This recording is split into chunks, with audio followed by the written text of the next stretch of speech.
partout au Mali.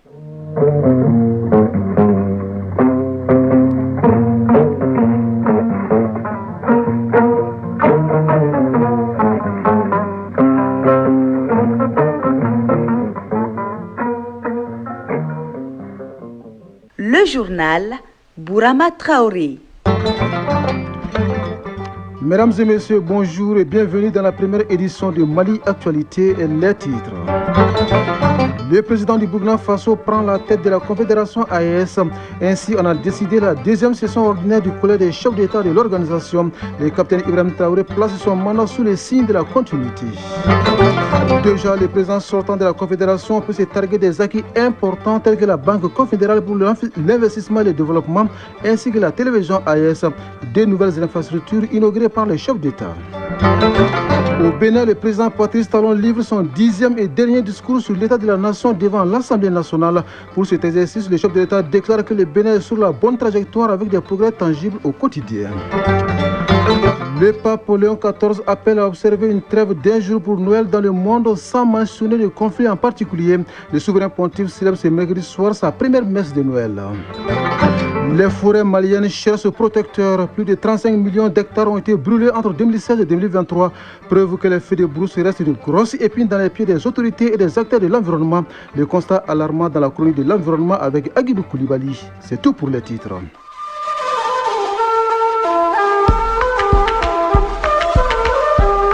AES Actualité.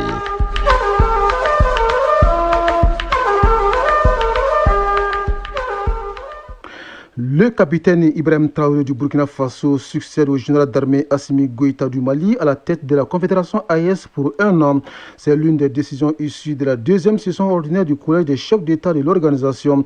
Les dirigeants des trois pays se félicitent de la résilience des populations et encouragent une meilleure implication des jeunes et des femmes pour la consolidation d'une AES du peuple.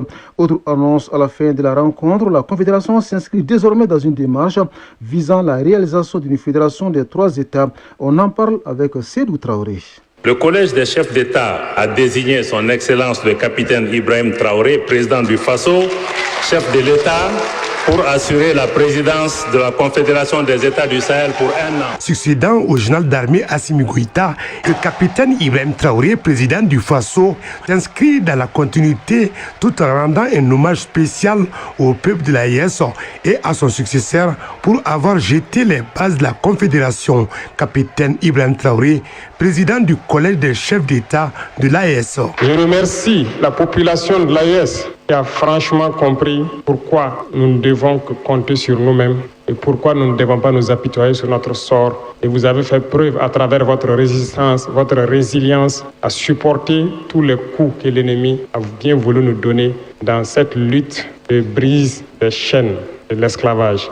Je tenais en tout cas du fond du cœur à remercier mon frère ici présent, le général d'armée Assimi Goïta, président de la transition du Mali, pour le travail énorme qui a été abattu durant ce temps depuis la création. Poser les jalons d'une telle confédération n'est pas chose aisée. Le rendez-vous de Bamako a été sanctionné par des recommandations majeures de l'opérationnalisation de la confédération à son fonctionnement quotidien en passant par la sécurité, la diplomatie, le développement et les négociations avec la CEDEAO. Les chefs d'État ont annoncé des analyses claires et orientées. Ablaye Diop, ministre des Affaires étrangères et de la coopération internationale. Le collège s'est félicité des différentes actions menées afin de renforcer l'identité politique et institutionnelle, l'unité, la reconnaissance et la visibilité de la Confédération des États du Sahel sur la scène régionale et internationale, en la dotant notamment d'un logo, d'un drapeau, d'un hymne, d'une devise, de documents d'identité et de voyage, ainsi que d'une télévision, d'une radio et d'une banque confédérale pour l'investissement et le développement qui seront bientôt opérationnels. Le Collège des chefs d'État a condamné fermement les tentatives ignobles et vaines de déstabilisation des pays de la Confédération par des terroristes, soutenus par des sponsors étatiques étrangers, y compris certains pays de la région. Le Collège s'est réjoui de l'unité, de la solidarité et de la fraternité constante entre les trois États. Le Collège a réitéré sa ferme détermination à éradiquer le terrorisme sous toutes ses formes dans l'espace confédéral. Le Collège des chefs d'État a a salué les actions ayant permis de faire de la Confédération des États du Sahel AES une entité géopolitique qui compte dans la sous-région et au-delà. Le collège salue le rôle important de la diaspora AES dans le cadre des actions de développement. Le collège apporte son soutien ferme aux États de la Confédération faisant l'objet de harcèlement judiciaire en raison de l'exercice de leur droit fondamental de souveraineté sur leurs ressources naturelles. Dans sa vision d'une confédération émergente et prospère, le capitaine Ibrahim Traoré a mobilisé les peuples de l'AES autour du travail collectif. Nous avons de grands projets de développement, que ce soit en termes d'industrie, d'infrastructure. Nous allons batailler pour que ces projets voient le jour. Et bien sûr, d'autres grands projets plus stratégiques et urgents nous attendent et qui va demander plus de célérité dans tout ce que nous faisons. Et c'est ce qui est attendu par tout un chacun ici et tous les peuples de la Confédération. Le rythme sera certes soutenu, mais d'ores et déjà, je vous invite à vous mettre au travail pour que nous puissions relever les défis. Lors de son discours d'acceptation, le capitaine Traoré a salué le leadership visionnaire du général d'armée Assimi Goïta. Après un mandat plébiscité par ses pairs, le président de la transition malienne a dressé ses vœux de succès à la présidence burkinabé. Général d'armée Assimi Goïta. Je suis convaincu que les actions qui seront conduites durant sa présidence contribueront à consolider davantage notre position en matière de sécurité, de lutte contre le terrorisme, de développement et de renforcement de notre action diplomatique sur la scène régionale et internationale. Je souhaite plein succès à mon frère, son Excellence, le capitaine Ibrahim Traoré, président du FASO. Et je l'assure de notre accompagnement constant pour la réalisation des objectifs de la Confédération. L'AES poursuit sa marche résolue vers l'émancipation et la prospérité. Notre vision commune s'affirme, nos institutions se consolident et notre coopération s'intensifie. Avec le soutien de nos peuples unis et solidaires, nous réussirons. La deuxième session du collège des chefs d'État de l'AES s'achève ainsi sur des résultats encourageants du mandat du général d'armée Assimi Goïta. Des motions de remerciement ont été formulées en faveur de la résilience des peuples de l'AES, des forces de défense et de sécurité, ainsi que des gouvernements et institutions du Mali, du Burkina Faso et du Niger. La date de la prochaine session sera fixée par voie diplomatique d'un commun accord, comme l'indique le communiqué final. Oui, dans le communiqué final, vous l'avez entendu, le chef d'État de l'AES se félicite de la création de la nouvelle banque confédérale pour l'investissement et le développement. Une banque qui ouvre ses portes avec un capital initial de 500 milliards de francs CFA. Elle est pensée comme les bras financiers de l'Alliance des États du Sahel. L'institution doit permettre de financer les projets structurants du Mali, du Burkina Faso et du Niger et incarne l'ambition de la Confédération de se doter de ses propres outils d'intégration économique. Les dirigeants de l'AES ont inauguré l'infrastructure en marge de leur deuxième session ordinaire. Le témoignage de Baraki Sawatara. Un ruban coupé pour une libération financière commune. Ce mardi matin, les 3 présidents de la Confédération des États du Sahel ont officiellement donné vie à la Banque confédérale pour l'investissement et le développement BCID AES. Dotée d'un capital de 500 milliards de francs CFA, cette nouvelle institution marque le point de rupture avec la dépendance extérieure et le début d'une ère de souveraineté économique. L'édifice est un bâtiment en R+3, moderne et fonctionnel. À l'intérieur, tout est déjà prêt. Une quarantaine de bureaux, des salles de réunion et des installations techniques répondant aux plus hauts standards internationaux. Alousseini Sanou, ministre de l'économie et des finances. Nous avons pu transformer un local qui est tout un symbole, oui, parce que c'est le siège, en tout cas au Mali, c'est l'agence de la Banque centrale, et c'était la Banque centrale du Mali aussi. Donc c'est un symbole assez fort, oui. Donc il était de notre devoir donc, de tout mettre en œuvre pour la rendre opérationnelle et de tout mettre en œuvre pour qu'elle puisse vraiment répondre aux besoins. Et si vous regardez aujourd'hui, le bâtiment est un bâtiment qui dépasse largement les attentes parce que c'est rare de voir un bâtiment d'une telle beauté. La présidence de la nouvelle banque est confiée à un spécialiste burkinabé. Il sera épaulé par 2 vice-présidents, un Malien et un Nigérien. Alousseini Sanou, ministre de l'économie et des finances. Un vice-président pour le Niger qui est chargé des opérations, oui, et un vice-président pour le Mali qui est chargé de toutes les questions financières, de comptabilité et institutionnelle. Et à partir de cet instant, nous avons également choisi les administrateurs.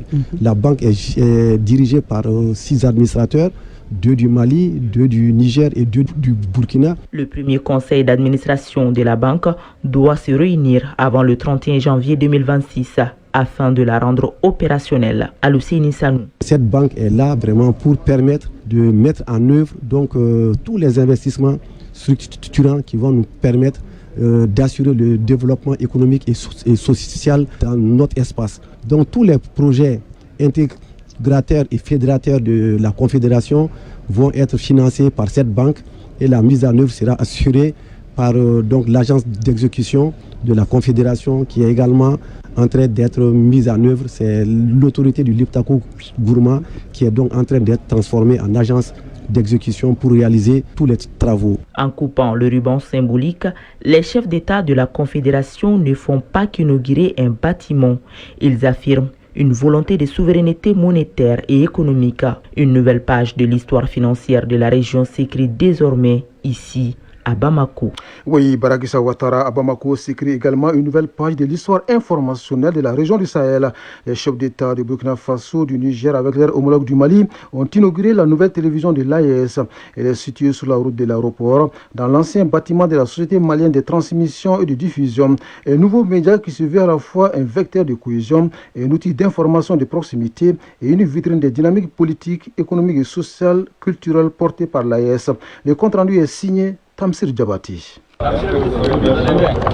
La coupure du ruban de la télévision de la Confédération des États du Sahel marque le premier acte concret d'une souveraineté médiatique confirmée par les États membres de l'AES. Et ce n'est pas qu'un ruban que les 3 chefs d'État de l'AES ont coupé. C'est un signal qu'ils envoient au monde en lançant la télévision de la Confédération des États du Sahel. Les 3 chefs d'État ont visité le studio principal de débat puis celui du journal télévisé.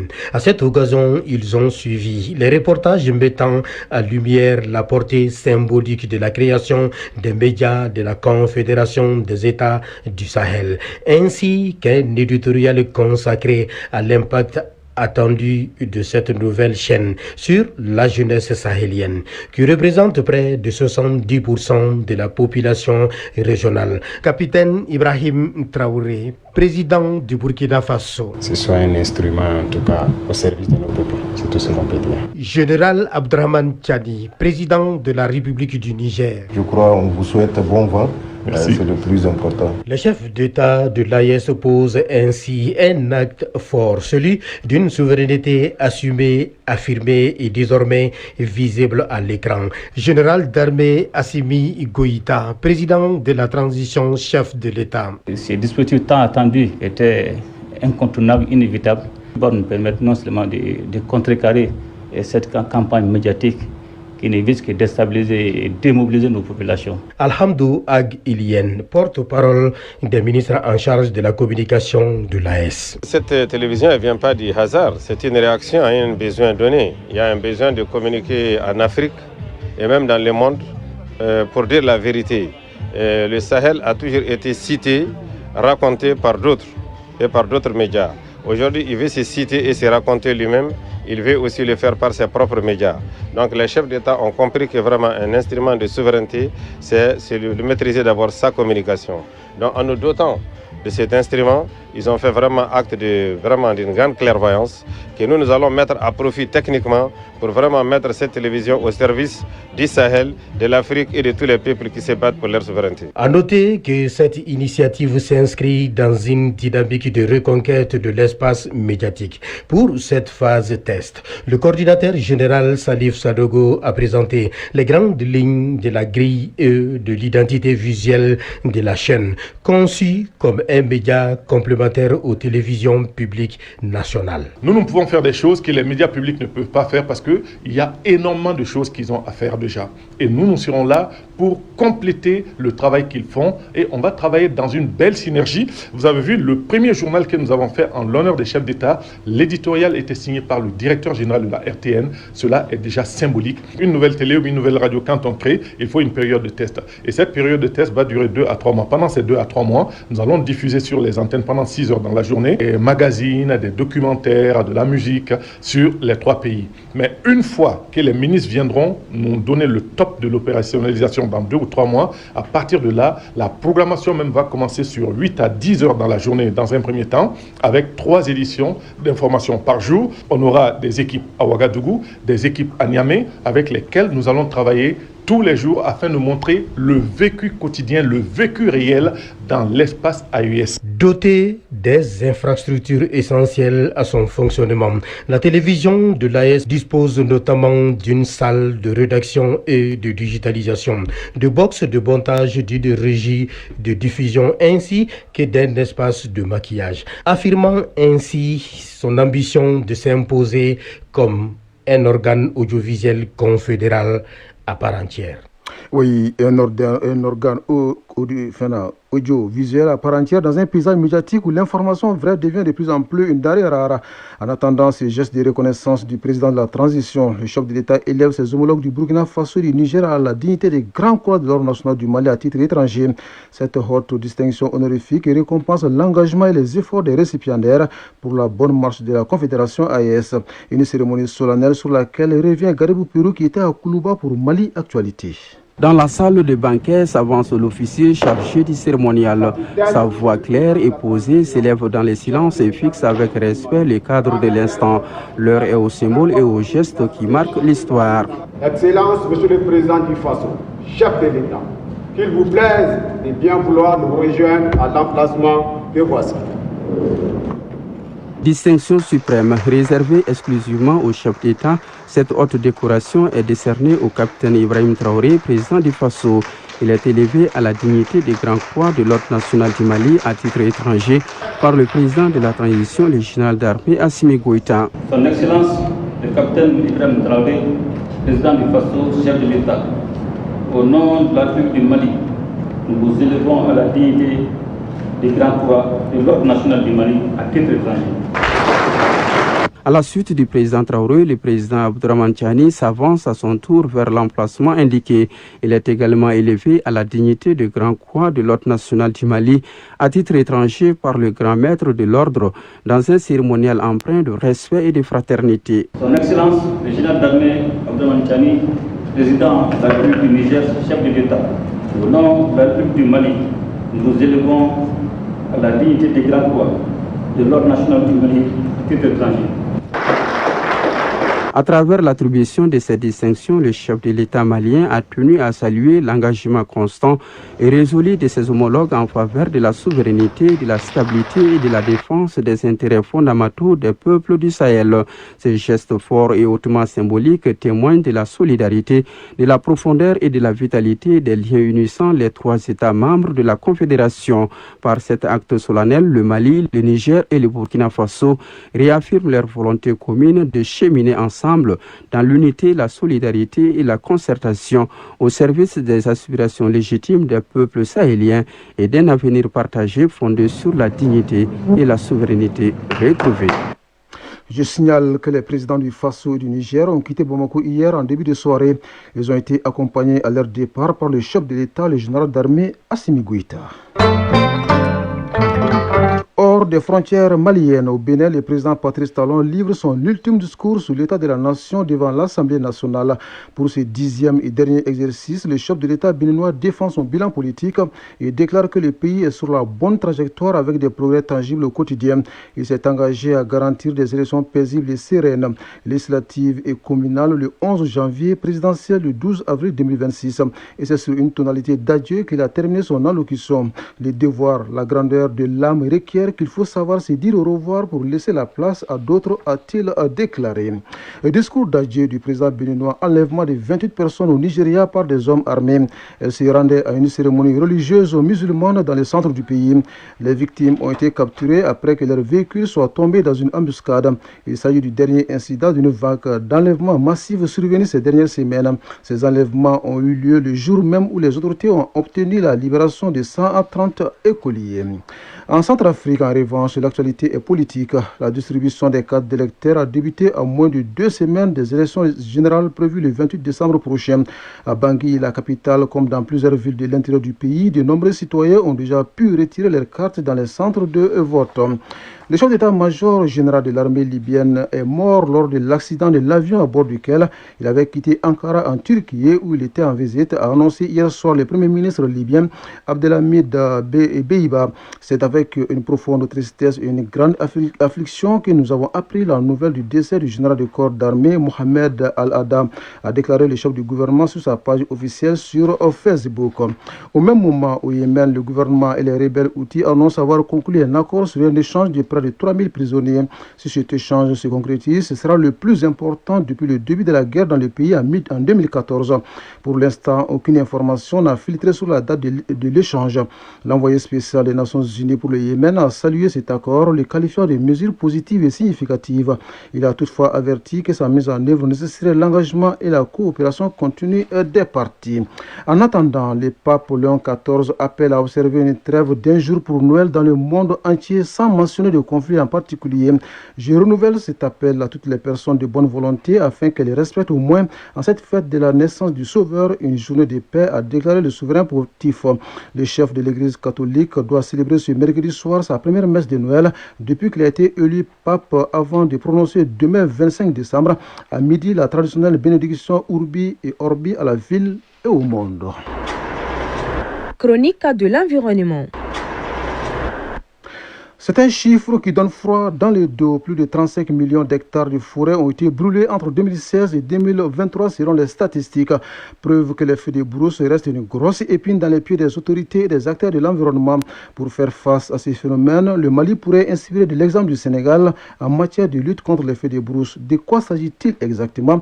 La réponse dans la chronique de l'environnement signée Agibou Koulibaly. Pour Adama Sambou Sissoko, docteur en géographie de l'environnement, la progression des superficies brûlées au Mali est le résultat de facteurs structurels profonds. Selon lui, la pression démographique, l'extension agricole non maîtrisée, certaines pratiques pastorales et la pauvreté énergétique poussent les populations à recourir massivement au feu. À cela s'ajoute l'impact du changement climatique avec des saisons sèches plus longues et plus intenses. Lorsque l'on se base sur les informations de l'Institut national de la statistique INSTATS à travers le système d'information environnementale. Entre la campagne 2019-2020, il y a eu plus de 7 millions d'hectares qui ont été brûlés par les feux de brousse, soit environ 6,1% du territoire national. De manière globale, de 2016 à 2023, il y a eu 35 918 423 hectares de forêts qui ont été brûlés par le feu de brousse. Le chercheur regrette également le faible financement de la recherche scientifique sur les feux de brousse, une situation qui limite la production de données fiables sur les impacts réels sur la biodiversité, le climat local et les moyens de subsistance des communautés rurales. Quant à la question de savoir pourquoi la recherche scientifique sur les feux de brousse reste insuffisamment financée, il faut dire que cette question, sa réponse nous renvoie un peu vers la part du ministère de l'Environnement dans le budget de l'État. Ceux qui s'occupent des questions financières savent très bien que la part qui revient au ministère de l'Environnement, de l'Assainissement et du Développement durable n'est pas du tout à hauteur de souhait. Aujourd'hui, les enseignants-chercheurs font des publications scientifiques. Généralement, c'est avec leur salaire. C'est-à-dire, il n'y a pas de fonds qui seraient là pour soutenir la recherche scientifique en tant que telle. Notre docteur en géographie de l'environnement recommande la mise en place d'un système national de sciences participatives inspiré d'expériences menées dans des pays africains comme le Burkina Faso ou le Sénégal, combinant données satellitaires, alertes communautaires et suivi scientifique. Adama Sambou Sissoko, docteur en géographie de l'environnement. Le Mali peut s'inspirer de l'exemple du Sénégal, qui a déjà sa stratégie nationale de gestion des feux de brousse pour la période de 2025 à 2035. Également, on peut s'inspirer des pays de l'AES, tels que le Burkina, tels que le Niger. Qu'est-ce qu'ils prévoient de faire en matière de gestion de feux de brousse à court, moyen et long terme. Et que, ensemble, au sein de l'AES, on puisse aller dans la même direction avec les mêmes objectifs temporaires. Face à l'ampleur des feux de brousse, le message est clair. Sans une réponse collective fondée sur la science, la participation citoyenne et une gouvernance environnementale renforcée, les écosystèmes maliens resteront gravement menacés. Merci Agibou Koulibaly. Ainsi s'achève cette édition, la première de Mali Actualité. Elle vous a été servie par Smela Diara à la mise en onde, à la mise en ligne Mohamed Koulibaly et au micro Bourama Traoré. Ne décrochez pas, juste après moi, vous pourrez suivre le journal de la Cannes, une présentation de Aridou Matina, suivie de la lecture des avis et communiqués avec Doudou Tembeli. Les prochains rendez-vous avec l'information, c'est à 13h. Grand merci à vous de nous avoir suivis. Excellente journée à vous, où que vous soyez.